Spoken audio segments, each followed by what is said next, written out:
Bonjour à toutes et à tous, on se retrouve ce matin en live pour notre live d'actualité ludique avec Pénélope. Bonjour Pénélope.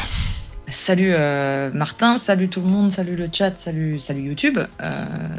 La caméra a légèrement changé, ça me perturbe, je regarde vers toi apparemment. Petit changement dans le setup de Pénélope, mais pas de changement sur ce qui va se passer dans cette émission, puisque Exactement. Nous avons pas mal d'actualités à partager avec vous. Voici le sommaire. On va vous parler des news, de ce qui s'est passé dans l'actualité ludique. On va vous parler des jeux qui arrivent en boutique, qui arriveront plus tard dans les boutiques, puisque nous avons toutes ces annonces des éditeurs. On va faire un petit tour du monde cette semaine, Pénélope. Oui, très peu d'annonces de sortie, mais même en France, pas trop d'annonces sur le long terme. Par contre, énormément de financement participatif cette semaine. Donc, on va se rattraper sur la fin de l'émission. On va vous parler de ce qu'on a vu dans l'actualité ludique, les petites infos qu'il faut retenir, quelques petites choses cette semaine. Oui. Alors, des petites news. Pareil, alors, je rebondis sur ce que Rachel dit, parce que c'est intéressant. Rachel de Néoludis, qui est dans le chat, qui dit que s'il y a assez peu d'annonces sur l'avenir, c'est que tout le monde là est focus sur Noël. Et c'est vrai que c'est assez important. Là, tout le monde se focalise sur les sorties pour la fin d'année. Donc, on se projette un peu moins dans l'avenir. Par rapport aux actus ludiques, la première news, c'est j'ai directement été, et j'en profite pour rappeler que son site est vraiment exceptionnel. C'est Board Game FR, le site de Geeklet, qui nous tient informés de façon pratiquement quotidienne sur les infos du monde ludique. Eh bien, elle nous informe que Board Game Hub nous informe eux-mêmes de la fermeture de leur société dans la mise à jour d'un KS qu'ils ont fait, d'un financement participatif, le jeu Tranquility. Et bien sûr, tout le monde se demande si le jeu va finalement voir le jour, et pas de... Le message est assez ambigu, on comprend pas très bien. On sent par contre qu'ils sont complètement... ils commencent leur message en disant il n'y a pas d'édulcoration à ce message, et cette mise à jour ne sera pas une excuse adéquate. Donc on sent qu'ils sont... Voilà, ils n'essayent pas d'éviter l'iceberg. Par contre, effectivement, on se pose des questions quant au jeu lui-même. J'ai peur que la nouvelle soit pas très bonne, mais bon. Alors, la news suivante me concerne un petit peu. J'ai eu peur de faire de... Donc, j'en parle moi, si tu veux. La news suivante, c'est le lancement d'un nouveau podcast qui s'appelle Analysis Paralysis. Il y a beaucoup de podcasts en ce moment. C'est de nouveau la mode. Je n'active pas les notifications de Twitter. Pas question de ça. Donc, voilà. Nouveau podcast qui est lancé par Mathias Guillot, auquel tu participes. Tu n'es pas toute seule. Il y a Zéphiriel, notamment, dans l'équipe. Quels sont les autres membres de l'équipe? Là, par contre, je saurais. Paul Gara et Gauthier. Gauthier, ex-Philibert. Exactement. Et du coup, en fait, c'est un podcast, pour juste dire en 2 mots, qui se concentre pas sur les jeux, les sorties, etc. On est vraiment dans des sujets autour du jeu de société, et parfois, ça oscille entre réflexion, théorie, analyse, et donc c'est assez chouette. Moi, je me suis beaucoup amusée à faire celui-là. Dans le premier, vous pourrez écouter donc Paul Gara sur les jeux d'affrontement en 1 contre 1. Moi, j'ai fait une chronique sur le FOMO. Zéphiriel parle de BG Stat, et Gauthier parle du dé en général, fait du dé dans le jeu. Donc c'était très chouette à faire, et normalement il y aura d'autres épisodes, mais je sais pas quand. Enfin, je veux dire oui, c'est ce que j'allais te demander. Il n'y a pas de régularité prévue sur ce format-là? Alors on va essayer d'être régulier, mais pour l'instant on serait content de faire un tous les 2 mois, 3 mois, mais bon, on va regarder en fonction des dispos de chacun, parce qu'on est tous dans des vies à 200 à l'heure. Mais normalement, là, il y a un prochain épisode qui va se tourner bientôt. Et les podcasts reviennent à la mode. Il y a des évolutions dans la façon de consommer l'information ludique. On a beaucoup fait du YouTube pendant longtemps. Là, aujourd'hui, même, il y a beaucoup de YouTube qui passent en podcast également, qui sont écoutés uniquement à l'oral. Twitch monte aussi. Et puis, ces formats-là sont très utilisés, notamment dans les transports. C'est pratique d'écouter une émission sans avoir besoin de la regarder également. Donc, il y en a beaucoup. Et Mathias en fait pas mal, d'ailleurs, lui-même, puisque c'est pas son premier. Je crois que c'est le 3e qu'il lance, non, de podcast. Il en a 3 en cours. Donc, voilà. Voilà pour cette émission. Passion podcast. J'en profite pour remercier Maud Chalmel qui nous a fait le logo, qui est très très chouette, et on a de la chance de connaître des illustrateurs talentueux. Ensuite, nous avons des prix ludiques dont on va vous parler. Alors là, c'est juste par curiosité aussi pour savoir que des jeux que l'on connaît bien ont remporté des prix. Et on va partir dans la péninsule ibérique, puisque, alors au Portugal, nous avons le jeu de l'année qui revient. C'est souvent au Portugal, les prix reviennent à des gros jeux. Et c'est donc Carnegie qui remporte le prix du jeu de l'année. Le jeu de l'année 2023. J'ai ri toute seule parce que, enfin bon, ça n'a rien de drôle, mais c'est rigolo de voir que leur prix s'appelle Jogo do Ano, ou je sais pas comment ils le prononcent en portugais. Je fais peut-être un mauvais accent. Et Spiel au-dessus. D'ailleurs, le mot allemand est au-dessus du Jogo do Ano. J'ai trouvé le détail assez amusant. Et donc, on peut se rendre compte que chaque année, le prix, c'est du jeu très, très expert. Ils en ont presque fait une spécialité, on a l'impression. Oui. C'est un peu parce que Imperial Struggle, je pense, n'avait aucune autre chance dans aucun autre pays de gagner un prix du meilleur jeu de l'année, sachant que je ne sais pas combien de gens ont joué à ce jeu.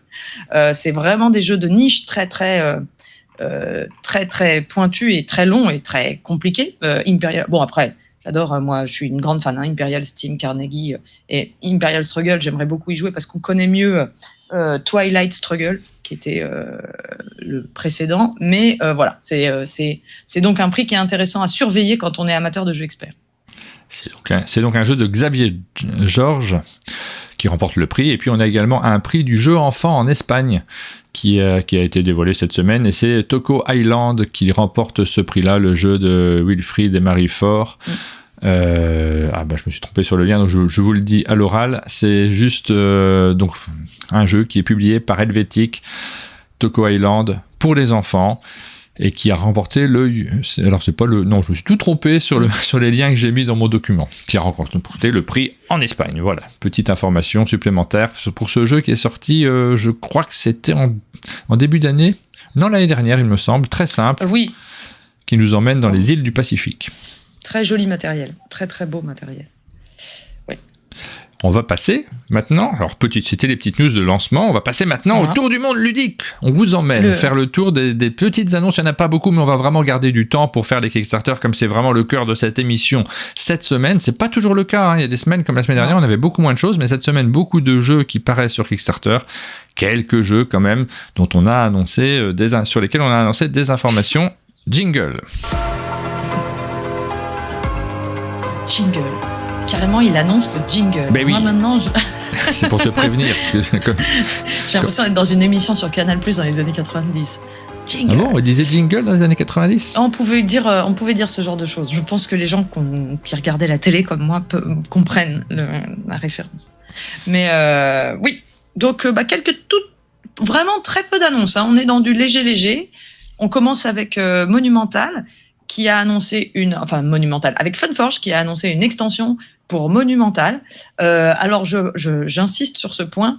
Des gens ont répondu à la story, parce que j'ai partagé cette info sur mon Instagram, et des gens ont aussi répondu sous l'image, donc en posant la question, est-ce que c'est de l'IA ? Parce qu'il y a une image qui peut sembler un peu irréelle, mélange de réalité, donc ça a été posé en commentaire. Et non, pas du tout, regardez juste au-dessus de l'image, il y a la liste d'à peu près 20 illustrateurs, et la réponse est très claire, c'est pas du tout de l'intelligence artificielle, c'est beaucoup trop beau, pardon. Mais il y a ça a été une question qui a été posée. Ensuite, il y a 4 nouvelles civilisations jouables. On va pouvoir jouer les Amazones, les Mongols, les Aztèques et les Atlantes. Alors les Moghols, pardon. Oui. Et avec des nouvelles tuiles terrain, des nouveaux plateaux, etc., etc.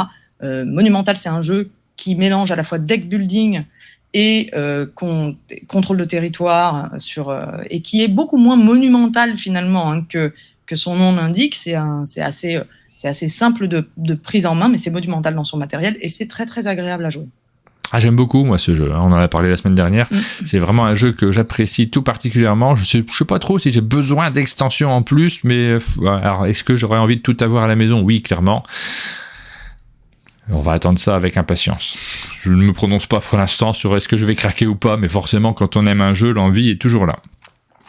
Tout à fait. Sortie suivante, cette fois-ci. Toute petite annonce. Ouais, alors là, j'ai carrément pas d'image, j'ai rien, juste la vidéo de Ludonaut, oui.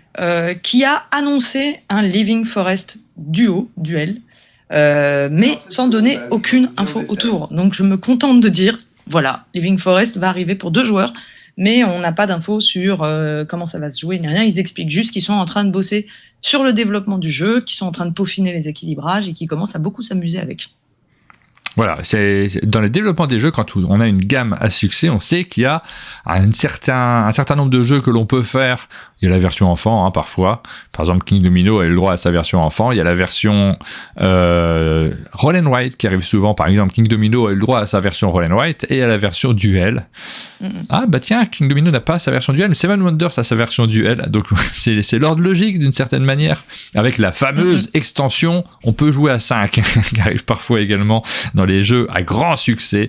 Donc Living Forest, moi j'aime beaucoup Living Forest. C'est un jeu que j'aime bien, qui est léger et agréable à sortir. Ça fait longtemps que j'y ai pas joué. J'y jouais notamment sur Board Game Arena, ça fonctionne bien. Oui, ça marche très bien sur Board Game Arena. La news suivante, c'est pas un jeu, c'est une extension pour un jeu. J'ai trouvé l'extension trop sympa. C'est le Wingspan Fan Art Pack que Matago propose. C'était en fait un concours organisé par Stonemaier Games qui avait proposé à aux gens de proposer leur fan art d'une carte de Wingspan. Et donc, c'est des réinterprétations des oiseaux et des cartes par des fans du jeu. Et franchement, allez regarder chaque image. Elles sont vraiment très, très, très, très jolies. Et donc, elles ont toutes des styles différents. Et donc, on va pouvoir avoir toutes les cartes du jeu avec ce fan art et remplacer les cartes de notre jeu d'origine. Alors, remplacer ou juste avoir la possibilité de jouer avec. Mais ça, c'est vraiment, je trouve, une super idée d'extension. C'est le genre d'objet que je trouve hyper sympa à posséder. Voilà, moi je suis pas très fan de Wingspan. C'est un jeu auquel j'ai jamais accroché. Je sais pas pourquoi. Tu aimes bien, toi ? Non. Non, voilà. Non, mais il a un tel succès, on peut le dire aussi, parce que j'ai jamais trop compris pourquoi il avait un succès aussi important, ce jeu-là. Mécaniquement, je trouve qu'il se passe pas grand-chose aux parties auxquelles j'ai participé, mais par contre, je sais qu'il marche incroyablement pour pas mal de monde, donc faut pas du tout en tirer une opinion sur la qualité du jeu en elle-même. Parfois, c'est simplement l'effet qu'il nous procure individuellement. Moi, je comprends le succès à fond qu'il a eu par son thème, par son côté joli, agréable, les petits œufs aussi. On oublie souvent la partie sensorielle du jeu de société, mais c'est super important et je pense que ça a beaucoup joué dans le succès du jeu. Ouais. Et puis, il est simple et il permet quand même une certaine profondeur. Il a un bon degré de difficulté. Donc, je comprends toutes ses qualités, mais c'est vrai que moi, pareil que toi, j'ai jamais... On a des commentaires. On nous dit que le Roll and Write de King Domino se joue que à 2. C'est vrai, j'avais oublié ça. C'est à la fois un Roll and Write et c'est un jeu à 2. La Marina qui nous dit les cartes sont belles, le mécanisme colle thème, les effets des oiseaux, c'est sympa. Donc voilà, il y a tous ces aspects-là qui rentrent en compte. En ce qui me concerne, c'est rigolo parce que tu vois, le jeu qui est sorti sur les forêts mixtes, ça m'a bien plu. C'est presque le même genre de thème, c'est le même genre d'effet avec des cartes, mais celui-ci moins. Et c'est difficile parfois à analyser pourquoi l'un nous plaît, l'autre non. Et cette analyse-là est passionnante. C'est ce qui nous permet de faire parfois des podcasts entiers pour parler des jeux. C'est ça. Et pour terminer, on va terminer sur les 3 jeux annoncés. Alors, on les a déjà vus. Moi, je les avais vus à Essen. Je ne sais plus si j'en avais parlé ou pas, mais ça a été officialisé sur plusieurs sites et sur Internet. Donc, les 3 prochaines sorties de Yellow. Donc, il y aura une refonte de King of... Alors, c'est pas une refonte, c'est une réédition de King of Tokyo qui s'appellera Origins. En fait, on enlève un petit peu de contenu, on l'épure un peu, on rétrécit la boîte, on le rend un petit peu plus essentiel. Par contre, les monstres sont tous tout neufs. C'est pas les monstres de la boîte d'origine, si je dis pas de bêtises.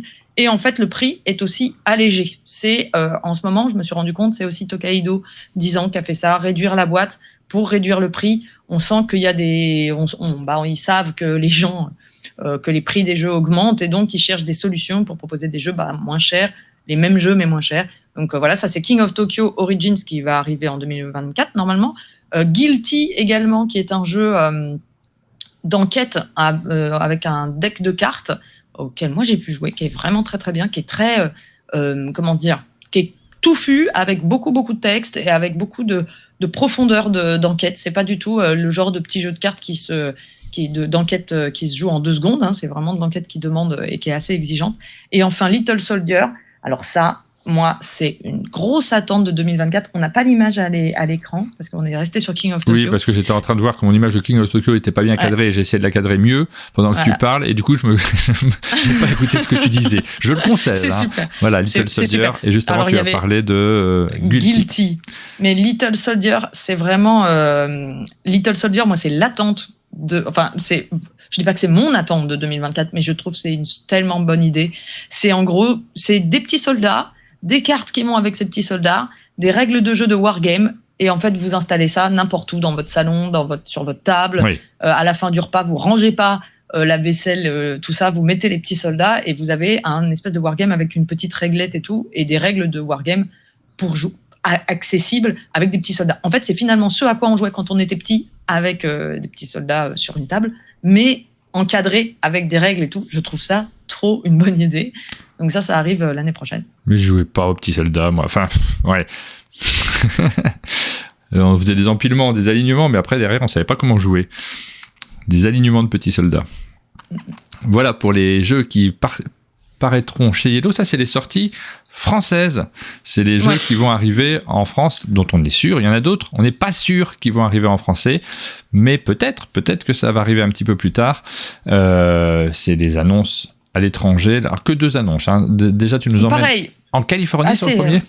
Voilà, assez peu d'annonces à l'étranger. Et encore une fois, parce que beaucoup d'annonces de financement participatif et beaucoup aussi je pense, de focalisation sur Noël pour tout le monde. Donc ça, c'est pour plus tard. Le premier, ça rendrait content tes copains, c'est A Jest of Robin Hood qui utilise le coin system, que je connais mal et dont tu connais des spécialistes. Oui. C'est un jeu géré par les cartes également. On a des man cartes qu'on va utiliser, qui ont plusieurs fonctions, qui peuvent servir oui, on est dans du jeu avec un thème relativement fort et un fonctionnement qui va dépendre effectivement de man cartes. Donc il peut amener pas mal de choses et on a quand même un plateau sur les jeux que je connais, en tout cas de cette catégorie-là, un plateau sur lequel se passe l'action et qui permet des réflexions tactiques. On va regarder un peu si on a des images du matériel. Oui.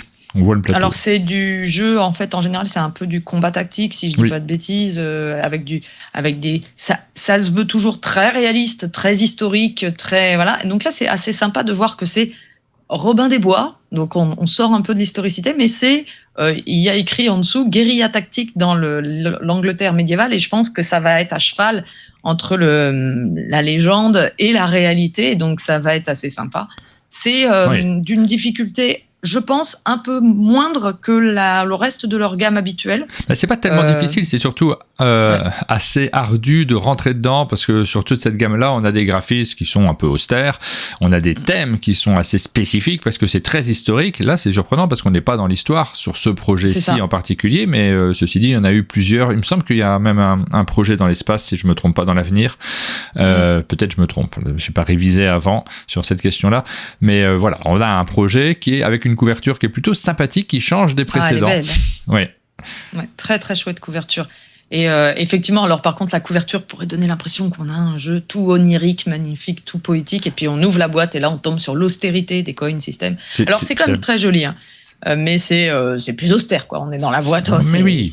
Mais c'est austère, mais c'est en même temps des jeux dans lesquels, puisqu'on a un système de cartes, il va y avoir finalement une sorte de narration qui va se créer autour de la table à partir de ce que les joueurs partagent. Ce sont eux qui font la narration, parce que tu as raison de le dire, c'est plutôt tactique. On va essayer d'occuper la carte, on va essayer de battre nos adversaires avec des systèmes qui varient selon les boîtes. Mais les interactions entre les joueurs créent une histoire, et c'est tout l'intérêt de ce genre de jeu géré par des cartes. Le jeu suivant, à l'inverse, est tout dans la légèreté. On part au Danemark et ça sera notre dernière destination. Ça s'appelle Aqua, c'est de Dan Alstad et Tristan Alstad chez Sidekick Game et c'est illustré par Vincent Dutray. Oui. Et alors, c'est un jeu on ne peut plus simple et assez dans la lignée de plein de choses qu'on voit en ce moment. C'est-à-dire qu'il va y avoir des piles de tuiles qu'on va récupérer, qui sont des biomes, hein, en gros, enfin pas des biomes, mais des types de massifs coralliens, et on va créer notre massif en choisissant des tuiles pour attirer certains types de poissons quand on rencontre les bonnes conditions pour qu'il s'installe. Alors, il y a une image où on voit bien, ça doit être la 4e, où on voit bien justement notre espace personnel et le marché de tuiles. Ouais, c'est ça. Et et donc oui, ça, on est dans du genre actuel. Il faut y jouer pour savoir si c'est bien. Oui, bien sûr. Parce que ce genre de jeu, il y en a plein qui ont le même pitch, mais il y en a des très bien, il y en a des moins bien, donc il faut y jouer pour se faire une idée. Moi, je suis toujours attiré par ce genre de jeu. En tout cas, j'ai toujours envie de me lancer dans une partie, voir comment ça fonctionne. Mais effectivement, on n'achète pas à l'aveugle. Il faut mieux avoir quelques retours. Et on sert à ça. C'est un jeu aussi qui peut répondre à la question à quoi on joue. Très bien trouvé comme titre. Ils ont prévu le coup pour pouvoir faire plein de jeux. Les jeux de mots sont prêts déjà dans le titre de la boîte. Ouais, et c'était nos sorties, nos futures sorties de la semaine. Après, il y a les jeux qui arrivent là maintenant, auxquels vous allez pouvoir jouer là maintenant, parce que ça y est, c'est cette semaine, c'est demain qu'ils sont en boutique. On va regarder un petit peu ces différentes sorties. Il y en a pas mal forcément sur cette période-ci. On n'a pas joué à tout. On en découvre, nous, régulièrement dans notre émission du mercredi. On découvre que certains d'entre eux. On a Belladone Bluff. Oh, mon image a bougé encore. Tiens, j'ai dû faire une bêtise. Elle s'est déplacée sur mon écran. Elle n'est pas collée à gauche. Et ça, c'est le genre de truc, vous savez, j'aime pas trop. Donc, hop, on va essayer de recoller. C'est le genre de truc qui rend fou. Ah bah oui, mais pour les gens un peu obsessionnels compulsifs dans mon genre, c'est le genre de choses. On fait ah là là, je sais que personne ne le remarque, mais moi il faut absolument que je règle ça. En plus, les gens le remarquent. Pas bien dormi. Ils sont stressés. Mais oui, les gens le remarquent. Bien sûr, ça les stresse. J'ai pas envie de stresser les gens qui nous regardent. Hop, voilà, on a recadré comme il faut. C'est magnifique. Belladone Bluff, c'est un petit jeu de cartes qui sort chez Luby.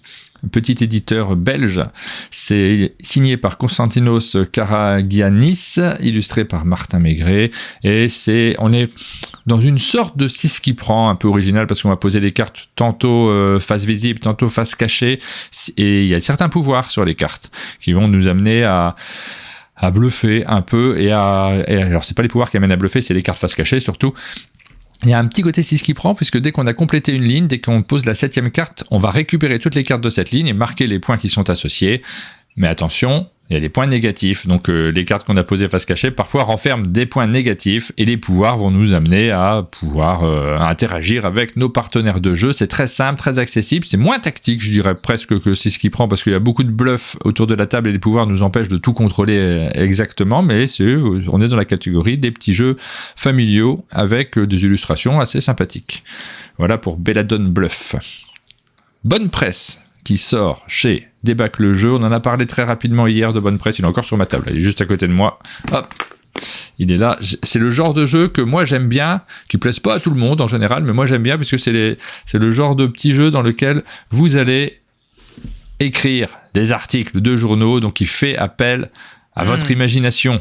On va tirer 5 mots, il va falloir s'en servir pour faire un titre qui est rigolo, donc on est vraiment dans un jeu d'ambiance.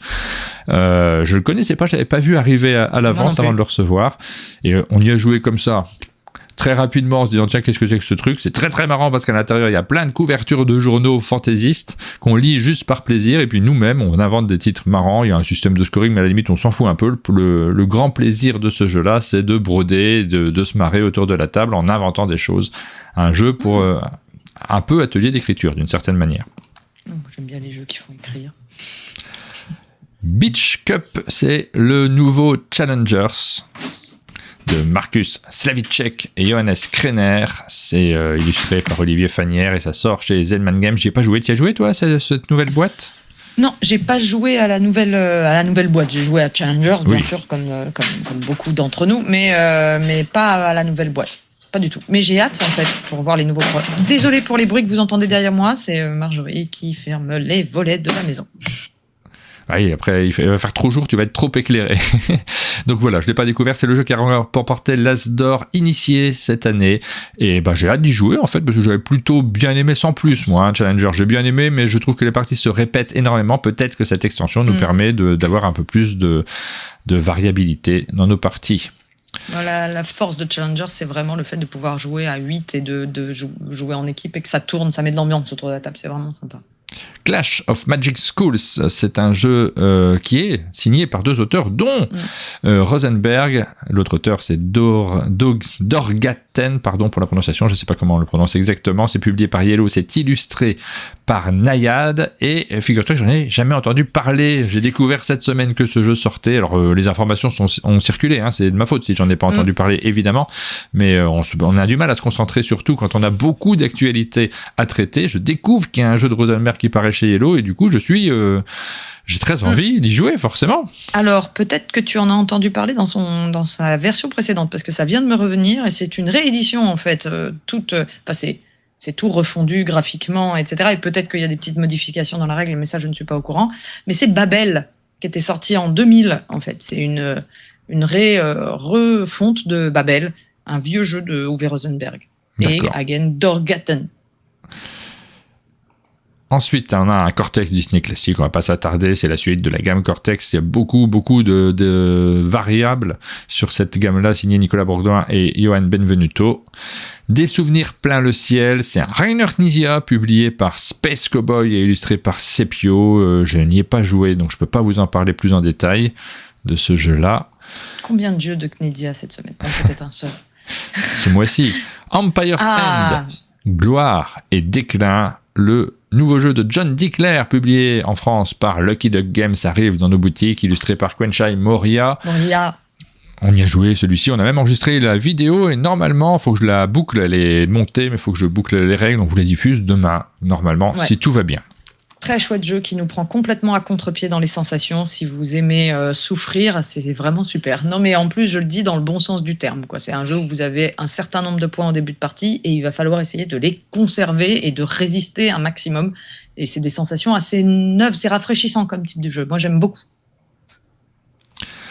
De nouveaux exits. Je suis en retard, moi, je crois, sur les exits. Il y en a beaucoup que j'ai pas fait, alors que j'aime vraiment bien. Mais c'est là que je me rends compte que je suis débordé, parce que ce genre de jeu, j'aime vraiment bien y jouer en soirée. On n'a pas de raison spécialement d'en reparler, parce que vous connaissez tous la gamme.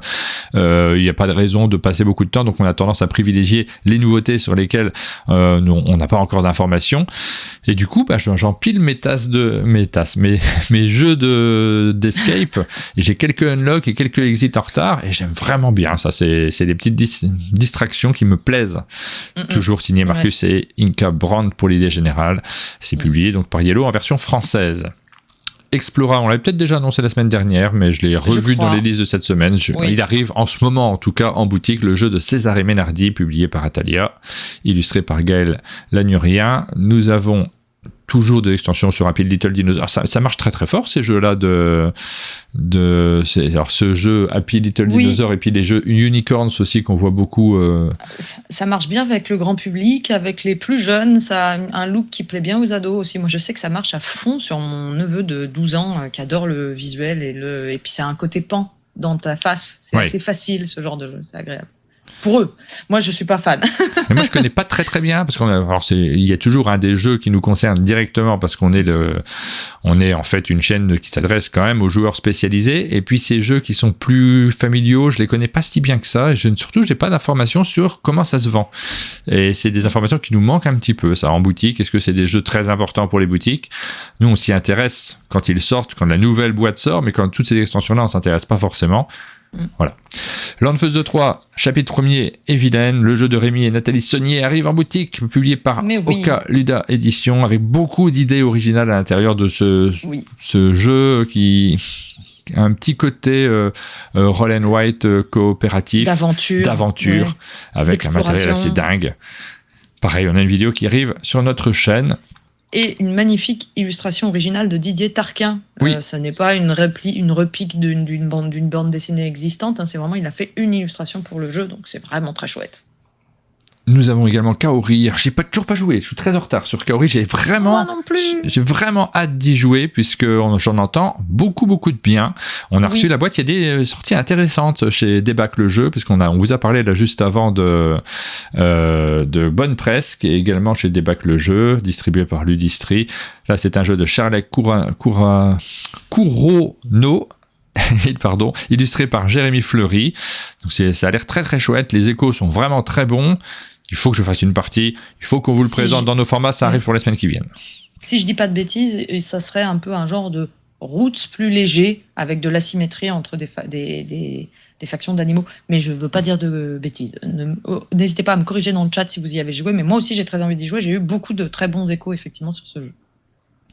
Et là, c'est une des difficultés qu'on a sur cette période-ci, toi comme moi, je pense, c'est qu'on a pas mal de jeux à traiter sur lesquels on a des projets, donc on bosse dessus, forcément. Et puis tous ceux qui arrivent à côté, sur lesquels on n'a pas forcément de projet, mais auxquels on joue, nous, toujours avec beaucoup de plaisir, parce qu'on est des joueurs avant tout, on a très envie. Quand il y a un jeu dont tout le monde parle, ben, l'envie, elle est créée chez nous, et on a qu'une envie, c'est d'ouvrir la boîte, sortir le matériel, se lancer dans une partie, mais cela, sur ces périodes-là, attendent un petit peu plus. Ça dépend des périodes. Moi, je me noie dessous, là, en ce moment. Sous tout ce que je voudrais jouer. Mais c'est plutôt, faut le dire de manière positive. C'est plutôt bien, on est content. On est content, je voudrais juste le bouton pause, le fameux bouton pause. Le Clan des souris, c'est un jeu qui paraît aussi chez Débac le jeu, qui est signé par Christophe Laura, illustré par Marie Desbon. Je ne connais pas ce jeu-là, celui-ci je ne l'ai pas vu passer, mais il sort cette semaine. Nous avons Les Chats de Schrödinger, publié par Gigamix, c'est un jeu de Christophe O'Neill, Heather O'Neill et Heather Wilson.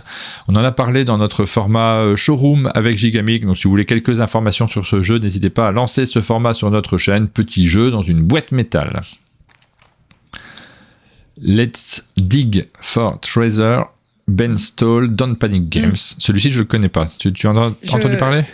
Je le connais pas. J'adore cette esthétique qui parfois en bloque beaucoup. C'est un peu les séries B des années... Oui. Ça fait référence aux années 60-70 américaines, un certain genre de look, et ils avaient sorti un premier jeu dont le nom m'échappe d'un coup, mais je crois que c'était Let's Summon Demons. Voilà, je me souviens. C'est du jeu, en général, c'est du jeu très léger, assez fun, pour bande de copains en bar, avec un univers qui est parti pris. Moi, j'aime bien l'univers parti pris de l'ambiance de ces jeux-là.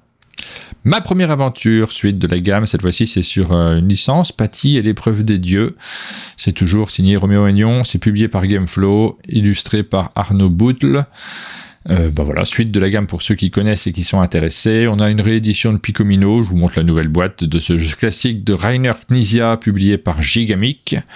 Un deuxième jeu de Knizia donc, sur la semaine. Voilà.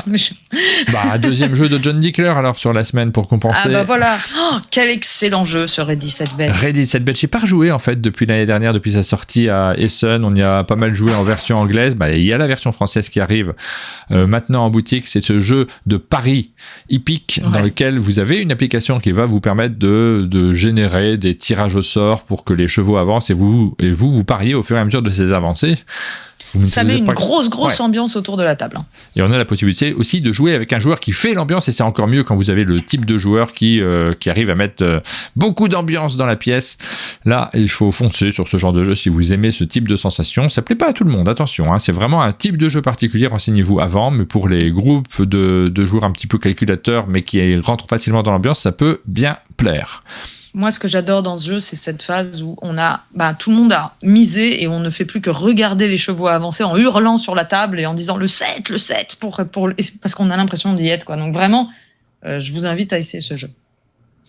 Spirit, le jeu de Julien Protier et Baptiste Laurent, publié par Olibrius Édition, arrive cette semaine également. On a fait une vidéo également dessus, j'ai pas eu le temps de la terminer, mais je sais qu'elle est montée, il faut que je fasse 2-3 écrans de règles. Vraiment, en ce moment on diffuse beaucoup de vidéos, vous l'avez vu sur la chaîne, mais il y a même des jours où on en diffuse 2, il y en a tellement de jeux qui sortent que je suis obligé d'étaler un petit peu, donc ça sera très rapidement également, peut-être ce week-end, peut-être en début de semaine prochaine, sur notre chaîne. Stranger Things, le monde à l'envers, une boîte de Rob Daviau, tiens donc, c'est publié par... Oui, je me suis fait cette réflexion. Tiens, Rob Daviau. Cool Mini or Not, je n'ai pas plus d'informations à vous donner. Ensuite, nous avons Top 50, on en a déjà parlé la semaine dernière, je crois, mais là j'ai retrouvé des auteurs du jeu, Marianne Michel, Aurélie Raphaël, Emmanuel Soulier, alors ce sont les développeurs plus exactement, mais c'est un jeu publié par Débac, le jeu, et avec des photos qui sont d'une banque de données. Oui. Voilà pour ce jeu-là. Unstable Unicorn, on en a parlé, l'édition de Noël, on a parlé de cette gamme-là qui fonctionne très bien, qui a une petite boîte tous les 3-4 semaines, on a une petite boîte supplémentaire dont on parle. Yuan, l'art de la guerre, Mongolie et Chine, 2 boîtes qui sortent en même temps avec des petites différences entre les 2 boîtes. C'est un jeu tactique vraiment très très chouette, que j'ai adoré. Pareil, on a une vidéo, elle arrive également sur notre chaîne. Charlie Sigogno, c'est publié, c'est l'auteur, Charlie Sigogno, c'est publié par Oka Luda et illustré par Adrien Rivet. C'est assez chouette, c'est assez joli comme jeu, le matériel est dingue. Donc voilà, celui-ci, j'ai jeté un coup d'œil, ça fait partie de mes gros coups de cœur de cette semaine. Ah bah, ça me rend curieuse du coup, je suis passé à côté moi. Ah ouais. J'y ai pas joué en fait, hein, donc Ah ouais, moi j'ai vraiment bien aimé. Et le dernier c'est Zango, The First Empire, nouvelle édition de ce jeu de Stefania Nicolini et Marco Canetta. Pareil, on a reçu le jeu, un grand merci à l'éditeur Sureware French qui nous l'a envoyé, je leur ai dit que j'étais un grand fan de la version d'origine du jeu et que du coup j'avais hyper hâte de m'y mettre également, mais je vous ai fait la liste, tous les jeux sur lesquels on a réalisé une vidéo déjà, c'est rien que ça cette semaine, donc je me suis concentré sur ce travail-là, boucler les vidéos, pouvoir les mettre en ligne pour vous accompagner et vous aider à faire votre choix. Et j'ai pas du tout eu le temps sur ce Zango d'ouvrir la boîte. C'est comme Kaori en fait. J'ai pas eu le temps d'ouvrir la boîte, de me lancer dans une partie alors que je n'ai envie que de ça. Là vraiment Zango, c'est un de mes jeux favoris, donc j'ai juste envie de me lancer dans une partie. On avait parlé d'en faire une partie d'ailleurs ensemble la semaine dernière. Mais oui, et on n'a pas eu le temps parce qu'on n'a pas eu beaucoup de temps la semaine dernière. Ça m'aurait vraiment, tu sais, ça m'aurait vraiment super fait plaisir en fait. J'aurais adoré te faire découvrir ce jeu-là. En plus, Zango, j'avoue, c'est un jeu, à chaque fois que j'en parle, les gens me disent « Ah, c'est génial, de plein d'horizons différents ». Et figure-toi que je vais faire... Non, si j'arrive à faire tout ce que je dois faire dans la journée, normalement, ce soir, il y a live de Zango sur ma chaîne. Ah, très bien. Voilà. Mais oui, ça aurait été un plaisir de le découvrir avec toi. Mais nous n'habitons pas côte à côte, ça, c'est bien dommage. Et on passe au cœur de cette émission, donc là, le gros dossier des financements participatifs. On va essayer de vous parler de tout, on va surveiller l'heure quand même malgré tout, parce qu'il y a pas mal de choses. On verra si on arrive à vous parler de tout, si on en garde pour la semaine prochaine. Attention, c'est parti, financement participatif. Jingle. Ah bah oui, je sais que ça te fait plaisir, donc maintenant... Maintenant que je l'ai souligné, c'est fichu. Ah, la séance Take My Money, comme on dit dans le chat. Oui. Et là, attention, oui, on va take your money à fond. On va essayer je vais pas essayer de vous la faire dépenser, mais c'est vrai que c'est très tentant. Ah choisissez, faites vos choix. N'hésitez pas à nous dire, vous, dans les commentaires, si vous regardez cette vidéo sur YouTube également, dans les commentaires, quels sont les jeux que vous avez repérés, les jeux que vous allez pledger aussi, parce qu'on en parle de plein, ça nous intéresse, ça nous permet aussi d'avoir des informations parfois sur des jeux qui vont arriver plus tard et qu'on prendra en version française quand ils arriveront dans les boutiques. On va pas tout pledger, évidemment, c'est pas possible. Mais par contre, certains, on a envie de les avoir un petit peu avant les autres et là, on participe au financement. Ou en version un peu plus luxe. Alors, le premier, c'est pas mon préféré de toute la liste, mais c'est bien, il faut un peu faire monter la pression. Donc, c'est The Witcher Path of Destiny. Par contre, The Witcher, c'est une licence que j'aime beaucoup en jeu vidéo. Ouais. Donc, ils sortent encore un jeu de société. On n'arrive jamais à savoir trop si le jeu sera bien ou pas, parce que les jeux à licence, c'est toujours un petit peu tendu. Mais parce qu'on se dit, est-ce que le jeu est bon derrière la licence ? L'éditeur, c'est Go On Board. L'auteur, c'est Lucas Bosniak. C'est pour 1 à 5 joueurs à partir de 14 ans pour des parties d'environ 80 minutes. On n'est pas sur du jeu très très complexe. C'est plutôt un jeu assez léger, moyenne difficulté. Et c'est principalement... on pourrait croire que c'est un jeu d'aventure, c'est The Witcher. Donc il y a effectivement des cartes de narration un petit peu, mais c'est principalement un jeu de construction de moteur où on va drafter des cartes sur un plateau central qui sont plutôt très jolies d'ailleurs et dont ces cartes on va les récupérer puis ensuite dans notre main on va en choisir 2, on va les jouer et on va avec les symboles qui sont sur les cartes il va se passer des choses diverses et variées, mais finalement c'est un jeu qui est assez condensé avec des règles pas très complexes. Le financement se termine dans une douzaine de jours et le pledge, c'est 85 € tout de même. On n'est pas sur... il y a de la figurine, il y a des cartes, il y a du matériel et il y a une licence. Ça, il faut quand même toujours le rappeler. Ça serait livré pour décembre 2024. Et par contre, il est disponible en français, celui-là. Oui, c'est une information qui est importante. Je connais pas du tout l'univers. J'ai jamais lancé le jeu vidéo. Voilà. Donc ça ne crée pas d'envie pour moi comme ça a priori, mais c'est peut-être bien, on sait pas. Alors j'en parle principalement parce que c'est un Kickstarter qui cartonne. Il est déjà à 2 300 000 $ levés pour 24 000 backers, donc je me dis c'est toujours bien de parler de ce genre de projet. Oui, puis il y a une série, il y a le jeu vidéo, donc il y a beaucoup de personnes qui sont intéressées par cet univers. Forcément, il y a du monde pour pledger. Alors le suivant, c'est plus ta cam a priori. Bah alors là, c'est celui-là où on se pose la question quand même cette semaine de waouh, quel projet. Spiritfire, un open world, donc c'est un jeu en monde ouvert du créateur de Vindication et de Unsettled. Unsettled, ils nous ont déjà fait, qui a son financement participatif par Lucky Duck en français, en ce moment même, il me semble qu'il n'est pas fini. On sait qu'ils font des jeux avec des univers assez forts, assez prégnants, et ils essayent d'innover dans leur mécanique. Et Unsettled proposait déjà de l'exploration dans un monde ouvert. Là, c'est un peu la même chose. On retrouve cette idée, sauf que c'est dans un univers fantasy, que chaque bloc de tuiles, carte, on va dire, ça sera un univers fantasy complètement neuf à explorer. Donc, un peu comme les planètes de Unsettled. Ouais, ça c'est très chouette, ça crée des envies tout de suite. On a envie d'avoir le matos. Et le truc vraiment un peu... Alors déjà, quand on regarde le matériel se développer, on se dit, waouh, c'est quand même très très beau.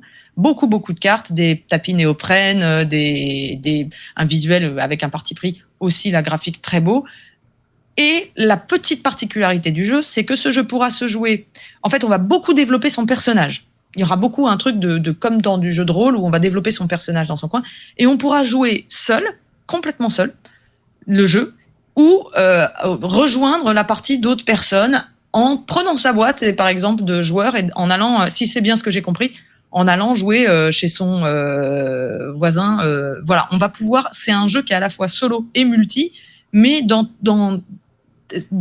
au cœur de la campagne. C'est-à-dire qu'on va vraiment pouvoir passer de l'un à l'autre sans que ça gêne du tout. Donc, vous n'êtes pas obligé d'attendre que votre groupe se réunisse pour continuer le jeu. Il y a vraiment cette sensation-là. Et puis, on voit... j'ai essayé de comprendre tous les détails de règles, mais c'est là, il faut vraiment avoir le jeu en main et la vraie règle et passer du temps dessus et l'étudier. Mais on sent plein de mécaniques qui ont été... qui sont utilisées. Et puis, quand vous choisissez votre pledge, vous allez choisir... la couleur de votre boîte de joueur que vous voulez avoir, ce que je trouve trop cool. Les boîtes sont exactement les mêmes, mais le fond n'est pas le même. Petit côté très personnalisé, ça fait tellement envie. Ouais, ils sont très très forts sur la proposition, de manière générale. Orange Nebula, à chaque fois, tu vois le matos, tu te dis, mais ça, je veux y jouer absolument, mais je préférerais peut-être l'avoir en version française, mais je veux y jouer. Ouais. Et bien justement, la version française, tous leurs précédents jeux ont été localisés par Lucky Duck Games. Alors c'est à chaque fois un défi qui est énorme pour l'éditeur, donc aucune information sur le fait que celui-ci le sera également, mais ça rentre en compte. Est-ce que vous prenez le risque d'attendre? Est-ce que vous l'achetez directement en version anglaise pour l'avoir chez soi? C'est la grande question qui se pose là. Voilà, c'est un jeu donc de Tom Matson et Mark Neidlinger, qui sont donc les auteurs des jeux précédemment nommés, illustré par Sergio Chavez et Christa Zimmerman. C'est pour 1 à 3 joueurs. Moi j'aime bien les jeux qui prennent le parti de pas mettre 4, 5, 6 joueurs. Voilà. Non, mais c'est vrai, c'est bien aussi de savoir que les jeux narratifs, des fois à 3, c'est bien, c'est pas la peine d'être beaucoup plus. À partir de 14 ans, le temps, on ne sait pas, parce que c'est un monde ouvert, donc je pense que vraiment, c'est fonction de la partie. Et c'est à partir de 94 € le pledge, ce que je ne trouve pas... Vraiment, ça, c'est à la portée de moi. J'ai vraiment envie de... Là, vraiment, j'hésite très, très fort. La seule chose qui me fait hésiter, c'est effectivement qu'il sera en anglais et que on se doute que peut-être la version française verra le jour avec Lucky Duck. On a envie d'y croire, peut-être. Sauf que là, il faut déjà attendre décembre 2024 pour la version anglaise, quoi. Donc, c'est pas demain la veille. Le petit neurone nous dit si Lucky pouvait se prononcer avant la fin de la campagne. Mon petit doigt me dit que ne se prononceront pas avant la fin de la campagne parce que c'est rare de couper l'herbe sous le pied de l'éditeur d'origine. S'ils le disent, ça sera après la campagne. Ce qui m'empêchera peut-être pas de leur demander l'information en off pour voir pour moi en tout cas. Mais je vous la donnerai pas. C'est dur. T'es dur. J'espère que tu me la donneras à moi. Il y a Mathieu Despnous dans le chat qui nous dit résister aux tentations fugaces n'est pas si simple. Soyez fort. Ouais, c'est bon. Moi, de toute façon, j'ai fait mon choix, je résiste. Parce que ce genre de jeu, je préfère les avoir en version française éventuellement, et j'ai tellement de trucs que j'arrive pas à jouer que de toute façon, je ne le ferai pas, je suis presque sûr. Je me suis rendu compte que j'aime bien l'anglais sur les jeux un peu narratifs, parce que ça me met plus dans... Alors évidemment, il faut maîtriser un minimum l'anglais, mais quand on le maîtrise un peu, c'est hyper agréable, on n'a pas les problèmes de... On a l'univers... J'ai l'impression d'être dans un film en VO, quoi, donc c'est vraiment agréable. Ceci dit, c'est un jeu solo, donc le côté français est peut-être moins indispensable. Quand on joue tout seul, on n'a pas besoin, parce que la question, c'est souvent qui est présent autour de la table aussi. Est-ce que c'est facile d'y jouer avec les copains? Mais je fais pas tellement de jeux solo, donc bon. tout à fait. Ensuite, on continue par lequel ? Alors, je continue alors je saute celui qui est juste en dessous et je passe au... Ouais. On le garde pour la semaine prochaine éventuellement si on a moins de choses.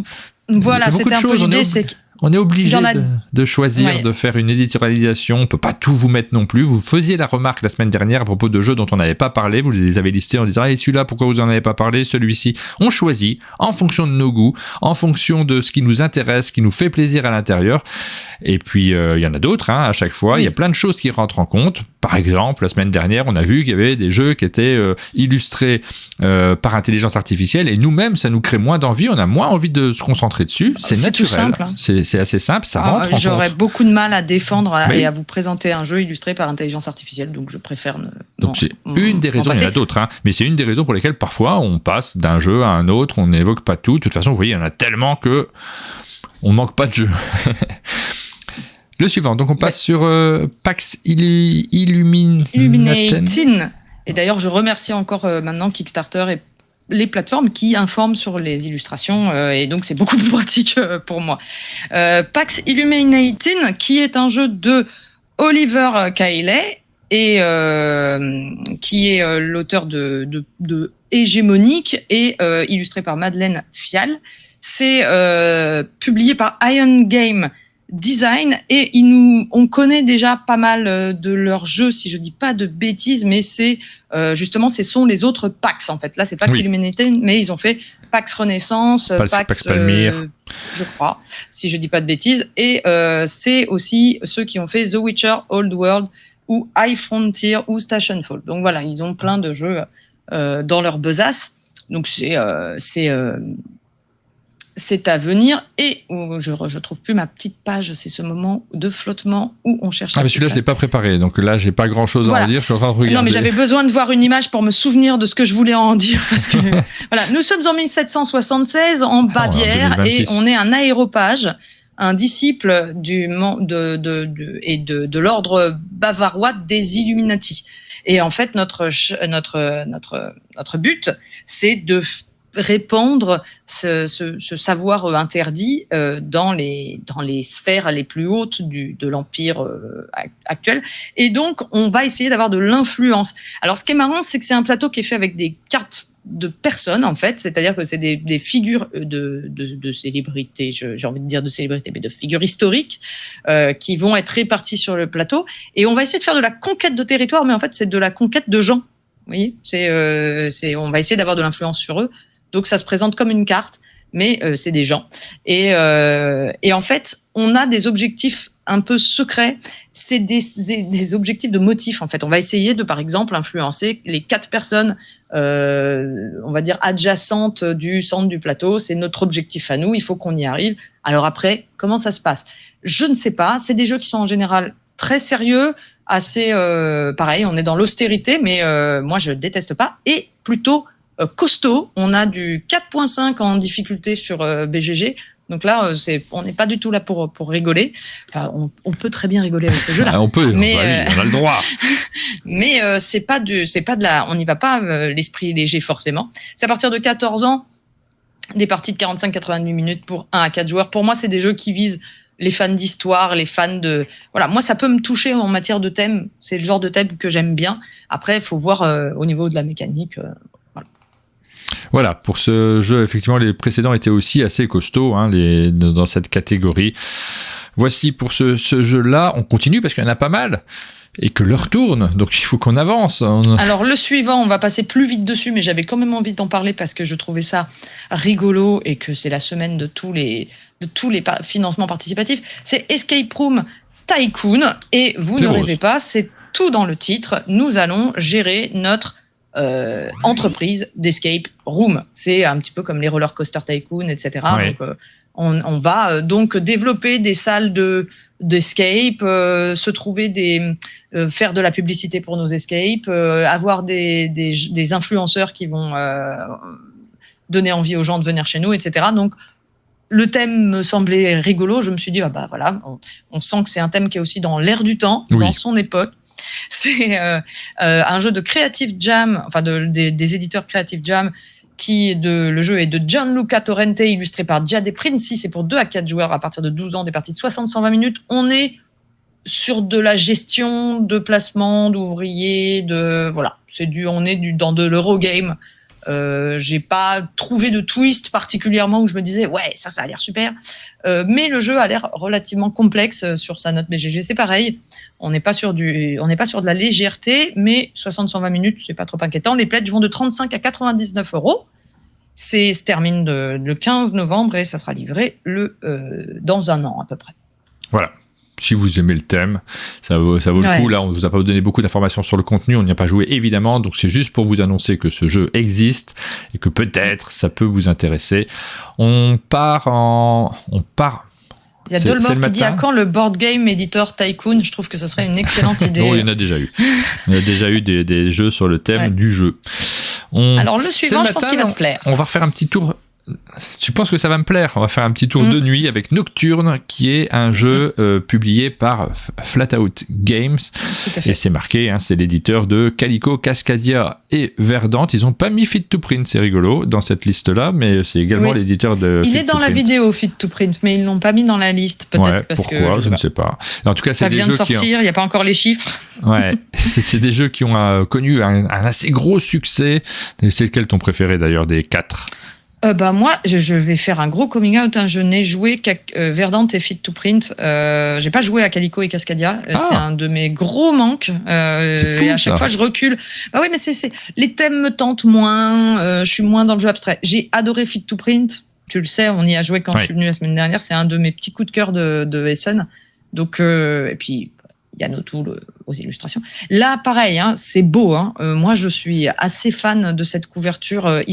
C'est des illustrations de Bette Sobel. Je trouve l'ambiance vraiment jolie sur cette couverture de jeu et sur le matériel. Et ça, c'est le genre de choses. Par exemple, celui-là, j'ai vraiment envie d'y aller pour ça. Je suis assez superficielle comme fille, finalement.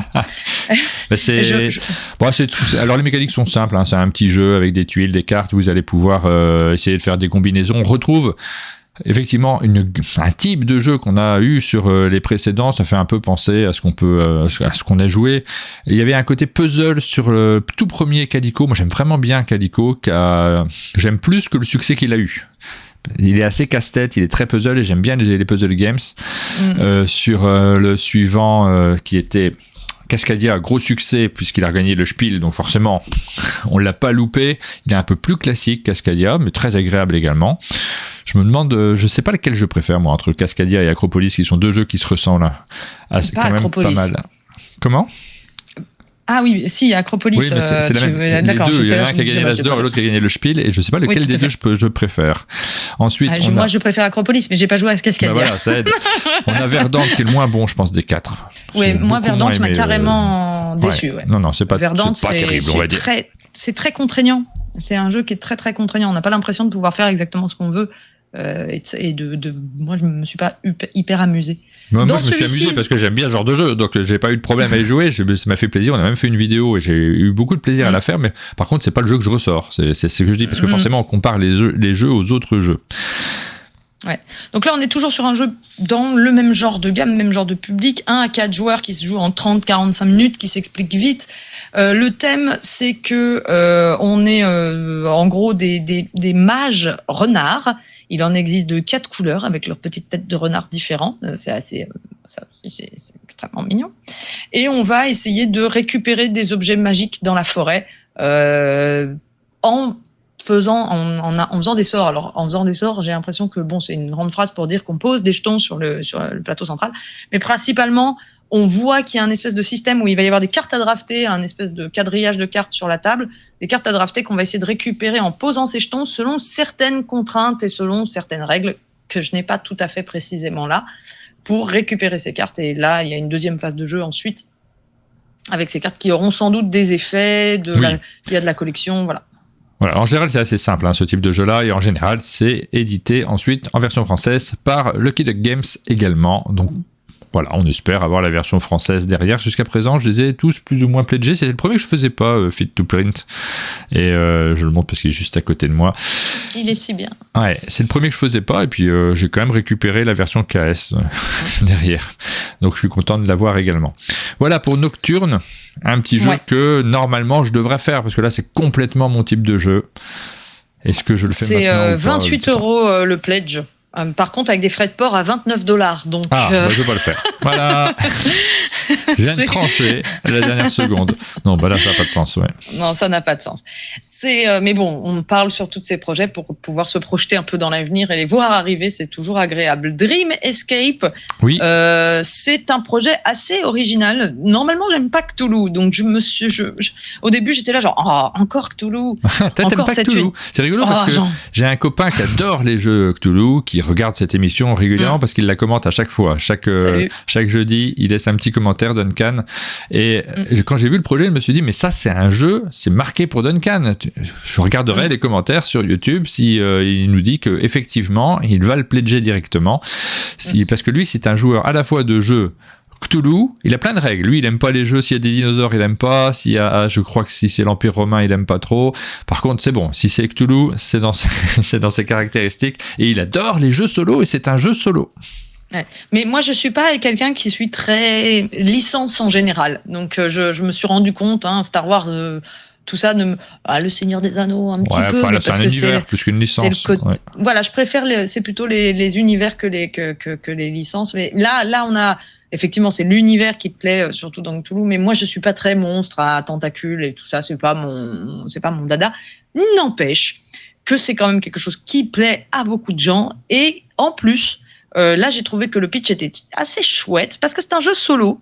C'est un jeu solo de livre dont vous êtes le héros, mais sous format de cartes avec des jetons et des runes. Alors moi, si vous mettez des runes dans un jeu, c'est-à-dire autre chose que des dés à lancer pour avoir un résultat, je suis déjà ambiancé à 50% sur votre jeu. Et c'est vrai que je trouve ça... J'adore lancer des runes. C'est une des choses qui me fait aimer Call to Adventure. On peut lui reprocher d'autres choses, mais vraiment ce côté, je lance des runes et je regarde les faces sur lesquelles ça tombe, ça me donne une impression un peu magique. Et donc ce jeu l'utilise et c'est toutes les cartes, on va rentrer dans une histoire et on va aller d'une carte à l'autre avec des choix narratifs plus toute une mécanique un peu inhérente à Cthulhu, de survie, de horror survival game. Et bon, moi, ça, si c'était dans une thématique qui me correspond complètement, j'aurais pledgé presque les yeux fermés. Je trouve l'idée super de jeu solo à cartes avec des runes à lancer. J'adore. C'est Bad Cat Games qui fait ça. C'est un jeu de Jason McLean Jones. C'est illustré par plein de gens. Donc, je ne vais pas tous les nommer. C'est pour un joueur à partir de 14 ans, des parties de 120 minutes environ, et c'est 80 €. Et ça dure encore 21 jours. Par contre, les frais de port, c'est 11 €, 20 €. Bon, voilà. Et apparemment, ça s'inscrit dans une campagne Dream Quest de quelque chose d'un peu plus ambitieux. Là, j'ai pas étudié cette question-là en particulier. D'accord. Oui, non, je suis pas allé jusque-là. J'ai vu qu'effectivement, il y avait beaucoup d'autres... on pouvait pledger rajouter plein de choses dans son pledge, mais ça faisait beaucoup d'infos à avoir en une seule semaine. Très rapidement, on a le projet sur Takenoko Oyako, donc ça c'est un jeu qui est publié conjointement par Matago Bombix, qui est signé par Antoine Boza, qui a remporté plein de prix dont l'As d'Or en France et qui a droit à sa nouvelle version collector. C'est grosso modo le pitch de ce nouveau Kickstarter. Si vous n'aviez pas encore la version collector avec ses figurines géantes comme vous pouvez les voir ici, vous allez avoir la possibilité de le récupérer. Très chouette jeu, familial, avec une part de hasard non négligeable. C'est important de le signaler quand même pour ceux qui n'aiment pas du tout que la victoire soit liée au tirage des cartes. Là, il y a un tirage des cartes forcément objectif qui rentre en compte et qui va beaucoup jouer sur votre victoire, mais c'est ce qui en fait aussi la légèreté. C'est aussi ce qui fait que vous allez pouvoir le jouer avec tout le monde. C'est ce qui fait que tout le monde a sa chance de remporter la partie et pas uniquement les experts. C'est vraiment un jeu brillant en termes de développement et puis de matériel. Ça n'a pas pris une ride. Oui. D'ailleurs, sur BGA, il est hyper agréable à jouer. Je crois que c'est un des jeux que j'ai le plus joué sur Board Game Arena. Et vraiment, voilà. Alors après, bien sûr, c'est une édition collector. Donc, en plus, je vais juste souligner ça, il y a 2 pledges différents. Il y a le pledge Panda Malin pour la France uniquement, qui est à 119 €. au lieu du Takenoko Yako Collector's Edition qui n'est pas pour les Français et qui est à 238. Donc il y a quand même 50% sur les pour quand on est français, ça c'est formidable. Et vous pouvez recevoir votre pledge sans frais de livraison. Donc voilà, j'insiste là-dessus pour ceux qui sont fans et qui voudraient avoir ce magnifique contenant en bois et ces gros tous ces gros ben voilà, je sais plus ce que je voulais dire. Les éléments de jeu. C'est bambou. Voilà, avant que ça n'arrive en boutique où ça sera sûrement beaucoup plus cher. Oh, je crois pas que ça arrive en boutique. Ça va arriver en boutique, cette grosse boîte en bois. Je sais pas. Ça n'a pas trop de sens. Non, t'as raison. Non, t'as raison. Je dis une bêtise. Mais donc ça, c'est vraiment le genre de projet où c'est intéressant de. Voilà, si ça vous intéresse, c'est sur Kickstarter ou rien du tout, quoi. Je crois que c'est 50% à la commande et 50% à la boutique, nous dit Cesterio. Ok, peut-être. Ah bah alors j'ai dit une grosse bêtise que tu pourras couper au montage. C'est possible. Mais non, le seul truc qui est bien, c'est qu'il n'y a pas les frais de livraison, ce qui est beaucoup moins sexy, bien sûr. Mais attends, les frais de livraison, ils sont peut-être énormes. Hein. C'est une remarque importante, effectivement. J'espère qu'ils sont de 100 euros comme ça. Moi, je dis, voilà, ils sont de $22. Bah, je suis désolée. Ah, ces journalistes, nous dit-on. Bah ils oui, font ce qu'ils peuvent, ils font ce qu'ils non, peuvent. Vous avez vu le nombre d'informations, des fois on loupe un truc, mais c'est un truc important. Merci de la précision et merci d'être vigilant sur le chat. Grâce à vous, ça nous évite de dire des bêtises. Oui, c'est pour ça que c'est bien de faire cette émission en direct. 3 projets qui sortent chez Board Game Table. C'est quoi le nom de l'éditeur, que je me trompe pas? Alors oui, j'ai essayé de comprendre. Il y a écrit All Play et Board Game. En fait, c'est boardgametables.com qui devient All Play. D'accord, oui, parce que c'est un nom qui était très original comme éditeur. J'ai quelques jeux de cet éditeur qui s'appelle Board Game Table et tu te dis, bon, bah, pourquoi il y a Table dans le nom de l'éditeur? Parce qu'il faisait des tables. Parce qu'il faisait des tables. Tout simplement, oui. Et ils se sont mis à faire des jeux. Et alors là, il y a un grand classique, 2 autres jeux que je ne connais pas, mais le grand classique, c'est Through the Desert. Ah, que j'adore trop. Le jeu de Rainer Knizia, grand classique s'il en est, que je vous montre en dessous. Enfin, je vais lancer la vidéo comme on le fait d'habitude. Ouais. Mais je n'ai pas vu beaucoup de différences. Ah, je crois que me rappeler que la vidéo n'a aucun intérêt.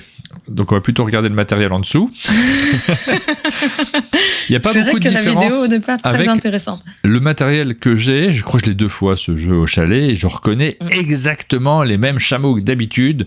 C'était d'ailleurs rigolo. Ils étaient chouettes, les chameaux. Bah, non, franchement, ils sont très pratiques pour jouer, il n'y a aucun problème, mais c'est pas du matériel dingo. Moi, j'adore. Avec des couleurs qui sointaient, moi, dans mes boîtes. Ça, c'est possible. Ouais, c'était plutôt assez dégueulasse, moi, je dirais, comme matos. Mais bon, là, je reconnais exactement, donc ils ont dû récupérer la façon de les fabriquer, en tout cas, ça doit être la même usine, et c'est un grand classique, le jeu est vraiment excellent, un très grand classique de Rainer Knizia, d'occupation, qui emprunte un petit peu de mécanique au jeu de Go. On va retrouver des sensations qui s'y rapprochent, avec une plus grande légèreté, évidemment. Donc ça, si vous ne l'avez pas encore, c'est l'occasion de l'avoir. Je ne sais pas s'il est disponible en français ailleurs. Très belle refonte graphique de la couverture. Et effectivement, alors non seulement il y a beaucoup de projets cette semaine, mais en plus il y a plusieurs projets par projet. Hein, donc c'est dans celui-ci, oui. Il y a 2 autres jeux. Pas. Et il y a 2 autres jeux. Je me suis renseignée rapidement sur chacun des 2 jeux. C'est des jeux tout aussi accessibles. On n'est pas du tout dans des gros jeux. Il y en a un qui est du même gabarit, on va dire, qui s'appelle Message from the Stars, mais qui est pas du tout le même genre de jeu, puisque c'est un jeu. Quand j'ai lu le pitch, je me suis dit on est dans la famille des cryptos, puisqu'en fait on essaie de faire deviner. Alors c'est assez compliqué, hein, mais en gros on est des êtres humains et on parle avec des extraterrestres. Ils nous envoient un message et on est censé comprendre. Retrouver les valeurs de lettres ou de chiffres qui sont cachés derrière leur message, et c'est du décodage en fait, hein, oui. Donc avec c'est des jeux à lettres où on va essayer de faire des déductions. C'est pour ça que j'ai pensé à des cryptos, mais ça n'a sûrement absolument rien à voir. Dites-vous juste que c'est le même genre de famille de jeux. On n'est pas dans de la comparaison de mécanique exacte. Et voilà, donc ça c'est le 2e jeu qui est donc A Message from the Stars, qui est un jeu de Clarence Simpson. Et le 3e jeu, c'est Switchback. C'est un jeu de Susumu Kawasaki, je crois, et qui est un tout petit jeu. Là, pour le coup, c'est la petite boîte du Pledge. Donc, d'ailleurs, cette boîte, elle est beaucoup moins chère. En fait, si vous voulez, vous pouvez ne prendre que cette boîte et c'est pas cher. C'est du du hiking, c'est de la randonnée, pardon, excusez-moi, quand je lis les trucs en anglais, après je redis les mots en anglais. Mais c'est de la randonnée et on va placer ces petits meeples sur des tuiles en les promenant et le but c'est d'arriver à faire le maximum de points selon certaines règles de contraintes et tout. Ça a l'air pas mal finalement. Ça a l'air très léger surtout, 15 minutes c'est très rapide, c'est de la randonnée qui grimpe du coup, parce que on monte la montagne. Voilà, tout petit jeu de tuiles, assez léger. Tout petit jeu, mais vraiment le jeu qui retient notre attention là-dedans, c'est Through the Desert. Non, je l'ai déjà. Vous ne connaissez pas. Il y a une petite extension sur les gens qui ne l'ont pas, qui ne le connaissent pas, qui n'ont pas cette chance d'avoir joué à travers la saucisse. Le jeu en allemand s'appelle Durch die Wurst. Et en fait, ça veut dire à travers le désert, mais Wurst ressemble beaucoup au mot saucisse en allemand. On se lance dans les jeux de mots translangue. Ouais, mais moi, ça me fait rire. Je rêve d'un jeu du même jeu qui s'appellerait À travers la saucisse avec des tas de petites saucisses. Au lieu d'avoir les petits chameaux. Bien, évidemment. Ça serait super. Donc, le jeu suivant, c'est Critter Kitchen. Et il y en a tellement cette semaine. Ça, c'est l'éditeur qui avait fait Flamecraft. Et devinez quoi, Flamecraft, ça avait été publié en version française par Lucky Duck Games. Ils vont avoir du boulot, s'ils republient tous les jeux dont on vient de parler, qui sont lancés en financement participatif là en ce moment. Il va y avoir vraiment pas mal de travail pour Lucky Duck Games. J'ai pas d'infos non plus. Je ne sais pas s'ils feront ce jeu-là également, Critter Kitchen. Mais on est dans la même catégorie. Si vous vous souvenez de Flamecraft, on a une vidéo sur notre chaîne également. C'est du très léger, c'est du jeu de pose de cartes. Et le matériel fait beaucoup penser d'ailleurs à Flamecraft. Quand je le vois, pas du tout le même auteur, mais le matériel ressemble énormément. Eh ben, c'est la même illustratrice, Sandara Tang, vraiment, moi j'adore. Je sais plus si toi t'avais bien aimé ou pas. Moi, j'aime beaucoup ses illustrations. Ah si, j'ai beaucoup aimé les illustrations. J'ai pas adoré le jeu. Flamecraft, c'était un peu léger. Voilà, Flamecraft, c'est vraiment un jeu pour moi qui, s'il n'avait pas été beau, n'aurait sans doute pas eu son succès. Il a vraiment profité des magnifiques illustrations de Sandra Tang. Donc là, on pourrait se dire, c'est très familial, attention. Flamecraft, c'est très familial comme jeu. Moi, j'avais joué avec Sylvain, on avait fait la vidéo et Sylvain avait bien aimé. On faisait son petit, c'était un parc d'attractions, je confonds. Pour moi, non, c'était tu embauchais des petits dragons pour travailler dans tes boutiques. Moi, je trouvais que c'était un petit peu alambiqué, c'est-à-dire qu'il y avait un côté à la fois très simple et en même temps un peu complexe, un peu tiré par les cheveux pour du jeu familial. Je me disais, oui, c'est très très simple, il n'y a pas tellement de réflexion, mais c'est quand même beaucoup de matériel un peu surproduit, un peu trop de placement de trucs. Bon, bref. Ça sera le même cas, ça nous empêchera pas. Moi, ça m'empêche jamais ce genre de choses, que sous prétexte qu'un jeu il ressemble au niveau de son illu et que ça vient du même éditeur, ça m'empêche jamais d'avoir envie d'essayer le nouveau. Ah bah oui. Je suis quelqu'un qui a toujours la tête neuve quand j'aborde un jeu, même si je me méfie. Je me dis, on sait, mais bon, j'ai quand même envie d'essayer. Ça, j'aime bien le thème en plus. C'est 2 à 5 joueurs qui vont s'affronter pour collecter des ingrédients en fait, c'est des cuisiniers. On va être des cuisiniers dans une ville, dans Bistro Bay. On aime bien la baie des bistrots. En gros, il y a une partie. Alors, je me souviens plus comment ça fonctionne, mais il y a un petit système où, je trouvais ça pas mal. On a chacun 3 meeples de tailles différentes. C'est notre cuisinier, notre cuistot et notre costaud, on va dire. Ils sont 3 tailles différentes. Le cuisinier, notre chef, lui va le plus vite, c'est celui qui est le plus rapide, mais il ne va ramener qu'un ingrédient. Notre commis, il va moins vite, il en ramène 2, et le costaud, il va beaucoup moins vite, et il en ramène 3. C'est-à-dire que quand je dis moins vite, c'est qu'on va se placer à des emplacements pour récupérer des ingrédients, et ensuite, dans l'ordre de la taille du personnage, on va récupérer les ingrédients à l'endroit où on se trouve. Et avec ces ingrédients, on va essayer de réaliser des recettes. Donc, vous comprenez qu'il y a une histoire d'initiative en fonction de la taille de vos petits meeples et en même temps de quantité d'ingrédients que vous allez récupérer. Je trouvais ça, pour le coup, assez épuré et malin. Et puis après, vous allez pouvoir embaucher des aides de cuisine qui vont vous donner des petits pouvoirs particuliers et tout. Moi, sur le papier, ça me déplaît pas. Bah oui, après, tout va dépendre de la légèreté. Moi, ce qui joue sur mon goût, en général, c'est les pouvoirs des cartes qui vont se rajouter là-dedans et qui parfois allègent un peu trop le jeu parce que tu maîtrises plus grand-chose. T'as une carte qui arrive et pouf, tu fais ce que tu veux.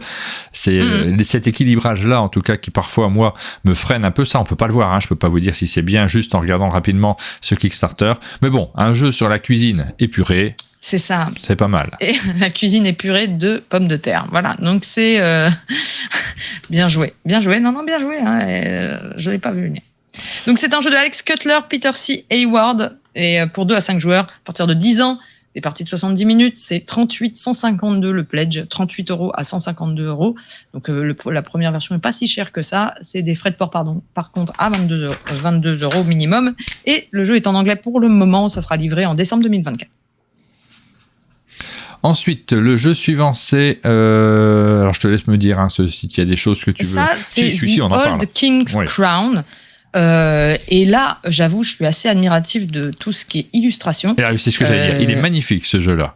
Vraiment il est magnifique. Très et quand j'ai vu Pablo Clark en auteur et Pablo Clark en illustrateur, je me suis méfiée. Je suis allée me renseigner. Non, c'est un illustrateur. Et un illustrateur que je découvre avec un travail absolument fou.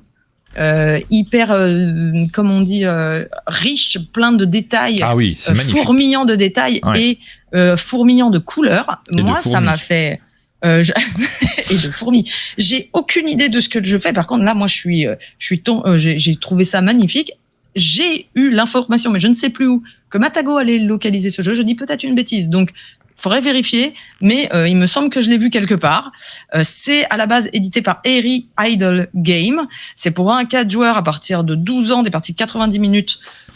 Et ça sera livré l'année prochaine en fin d'année. Au niveau du jeu lui-même, le roi a perdu, en gros, le roi est déchu, sa couronne est tombée et on va...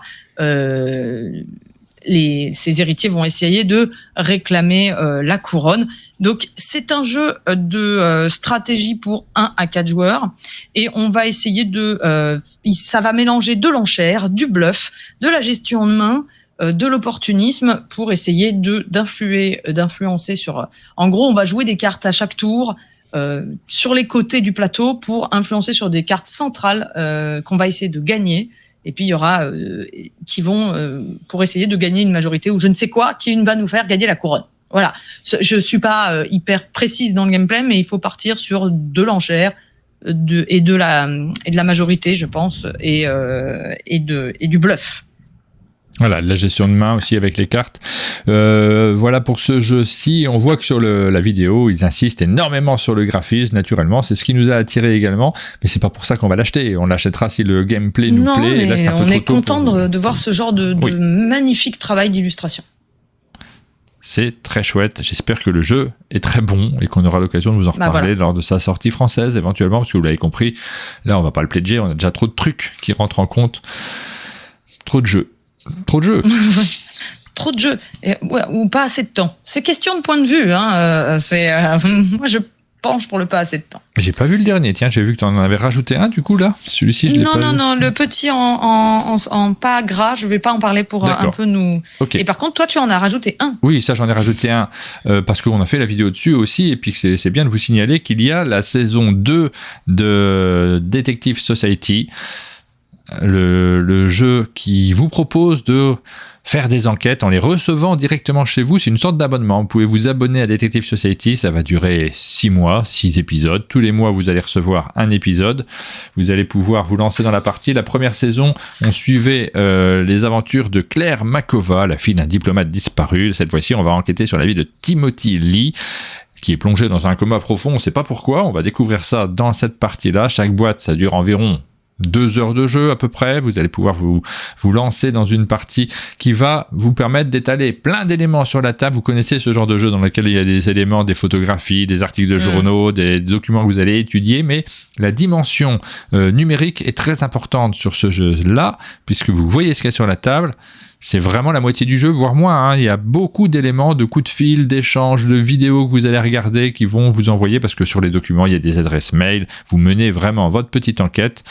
Nous, on en a fait une vidéo sur la chaîne. Ça a franchement bien marché, parce qu'on se pose la question à chaque fois de savoir si les applications, ou en tout cas les interactions avec... parce que c'est pas une application. Fonctionne bien. Ce sont des interactions avec des éléments sur Internet fonctionnent, si les sites sont opérationnels en ligne, s'il n'y a pas des défauts. On a déjà vu le cas de jeux qui ne fonctionnaient pas du tout. Là, en tout cas, la partie que j'ai faite, moi, ça a très très bien marché. On était complètement dans l'histoire. C'était pas mal la saison 1, nous dit Caduci. J'ai trouvé aussi que ça marchait très bien. Donc voilà, c'est la saison 2. Vous pouvez tout acheter d'un coup. Si vous êtes très très pressé, vous pouvez tout recevoir, ou alors vous pouvez le recevoir mensuellement chez vous. J'aime bien cette option, je trouve ça plutôt rigolo, le côté abonnement. Et juste pour finir, et on va pas en parler en détail, mais tu peux montrer rapidement le Collector Edition de U-Boot qui est tout en haut dans les extensions et dérivés. En fait, c'est juste une édition collector d'un jeu existant avec un sous-marin géant comme plateau de jeu.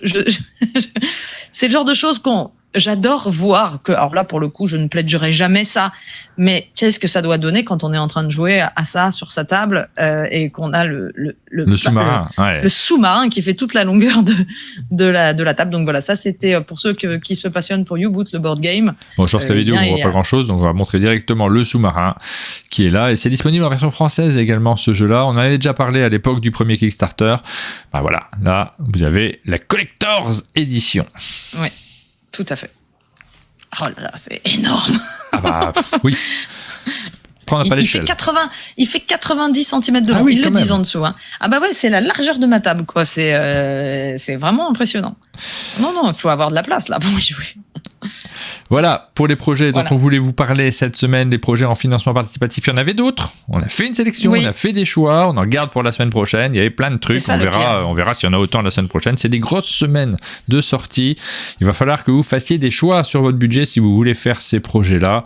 Je sais même plus, moi, si j'en fais dans toute la liste de ceux dont on a parlé. Bah, tu vois, c'était le Flatout Games qui m'intéressait le plus à la base, mais les frais de port sont trop élevés pour moi. Je vais peut-être rester calme.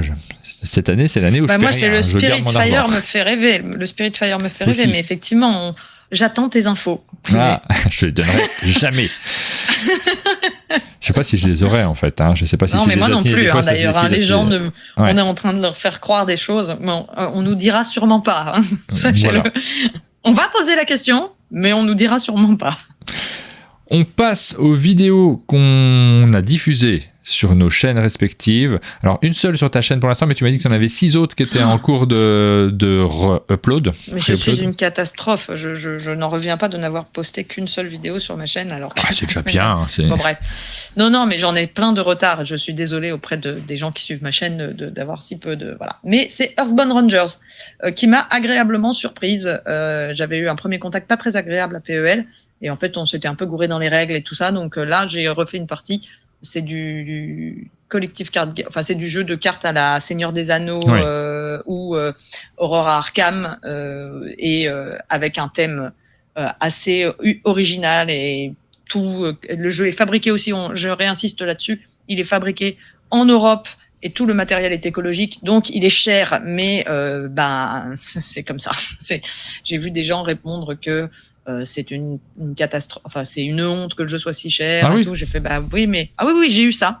Mais en fait, je ne sais pas quoi répondre quand on dit, mais en fait c'est juste que si on veut du produit en Europe et de l'écologique, ça va forcément être plus cher, donc c'est très compliqué. C'est comme manger bio. Ça a été cher pendant longtemps. Maintenant, ça s'est un peu adapté parce que plus de gens en mangent. Donc, oui, voilà. Bon, c'est compliqué d'avoir des avis définitifs sur ce genre de choses. J'ai pas trop d'avis, moi, là-dessus. Sur le prix que doivent représenter les jeux, je suis pas très bon. C'est un domaine dans lequel, vraiment... Souvent, je parle assez peu du prix des jeux, mais c'est important, effectivement. Par contre, ce qui est certain, c'est qu'on n'est pas obligé de les acheter, malgré tout. Donc, on est dans le domaine du loisir. Je suis plus facilement choqué par le prix des produits pharmaceutiques. Ça fait partie, en tout cas, des critères qui rentrent en compte sur nos achats. Donc, c'est important, évidemment, de parler du prix. Sur notre chaîne, on en a diffusé quelques-unes. On a diffusé Casino Popular, donc ça c'était il y a une semaine environ. Vidéo avec Philippe Despalières, Caroline Otavis, ils sont venus nous présenter le jeu, et puis les Pro Meeples qui sont venus également. On vous a diffusé Le Canapé Randolph. Vous découvrez, pour ceux qui ne le connaissent pas, Joël Gagnon. On a diffusé Mythicas, vidéo où on présente le dernier des Funny Fox, des jeux Funny Fox de cette année, avec l'éditeur.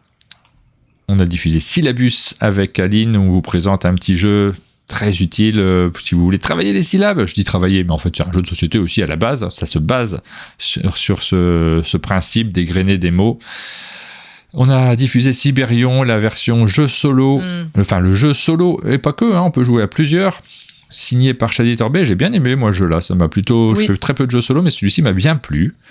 Pareil. On vous a diffusé Kids Chronicles avec Aline également, La prophétie du vieux chêne. J'adore ce jeu, je le trouve formidable. Vraiment, jetez-y un coup d'œil si vous n'êtes pas allergique aux applications. Je le dis d'entrée parce que forcément, on a diffusé la vidéo, le premier commentaire, c'est tout de suite « Ah, une application, je déteste, je m'y attendais. » Bon, c'est comme d'habitude. Si vous n'êtes pas allergique à ça... Ce n'est pas une obligation. Oui, non, mais déjà, de base, si vous n'aimez pas les jeux vidéo, faites pas de jeux vidéo. C'est facile à dire. Mais là, c'est pas du tout un jeu vidéo. C'est un jeu de société qui utilise une application. Si vous n'aimez pas les jeux de société qui utilisent des applications, n'en faites pas non plus. Kids Chronicles, la prophétie du vieux chêne, c'est disponible sur notre chaîne. On a ça marche sur les enfants, ça à fond. The Great Split qui arrive. Cette vidéo, normalement, ça devrait arriver aujourd'hui peut-être. On la met en ligne sur notre chaîne également. Le Hit Parade, j'ai dit, je ne l'ai pas encore diffusé, mais on la mettra en ligne dimanche.